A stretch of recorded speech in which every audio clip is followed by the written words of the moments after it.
எவ்வளவு தடவை க்ளீன் பண்ணாலும் எங்க ஃப்ளோர் பிசு பிசுனே இருக்கும். இதுக்கும் பிராண்டடான கிளீனர் தான் யூஸ் பண்றோம். ஆனா ரிசல்ட்டே இல்ல. டைல்ஸ் கேப்ல எல்லாம் போய் அழுக்கு வந்து சேர்ந்துருது. எவ்வளவு அழுத்தி தொடச்சாலும் போக மாட்டேங்குது. டயர்ட் ஆனதுதான் மிச்சம். அப்பதான் அர்பன் வைப்போட ஃப்ளோர் கிளீனரை நான் மீஷோல பார்த்தேன். ரேட்டிங் நல்லா இருந்ததால சரி வாங்கி ட்ரை பண்ணலான்னு வாங்கியிருக்கேன். இந்த ஃப்ளோர் கிளீனரை அழுக்கு இருக்கிற இடத்துல ஸ்ப்ரே பண்ணி விட்டுருங்க. 2 செகண்டுக்கு அப்புறம் லைட்டா ஸ்க்ரப் பண்ணிட்டு மாப்பை வச்சு லைட்டா தொடச்சிங்கனாலே அழுக்கு எல்லாம் சூப்பரா வந்து போகுது. பாருங்க, நான் தொடச்ச இடத்துக்கும் துடைக்காத இடத்துக்கும் எவ்வளோ விசிபிள் டிஃபரன்ஸ் தெரியுதுன்னு.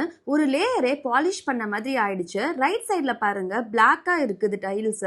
அதே லெஃப்ட் சைட்ல நான் தொடச்ச இடத்துல பாருங்க அப்படியே ஒயிட்டே ஆயிடுச்சு. அவ்வளோ சூப்பரா வந்து இது ஆக்சுவலி ஒர்க் ஆகுது. ஸ்மெல்லும் சூப்பர் பிளசண்டா இருக்கு. அதே மாதிரி கிச்சன்ல ரொம்ப நாளா பிளாக் டெபாசிட் மாதிரி இருந்துச்சு. ஏதோ ட்ரை பண்ண எதுவும் ஒர்க் ஆகல. ஆனா இந்த கிளீனர் போட்ட வாட்டி சூப்பரா வந்து போயிடுச்சு. இந்த ப்ராடக்ட்டுக்கு நான் 10 out of 10 தருவேன். ஏன்னா நிஜமாவே இது ஒர்க் ஆகுது. இந்த ப்ராடக்ட்டோட லிங்க் வேணும் அப்படின்னா கீழே கமெண்ட்ல லிங்க் டைப் பண்ணுங்க. நான் உங்க இன்பாக்ஸ்க்கே சென்ட் பண்றேன்.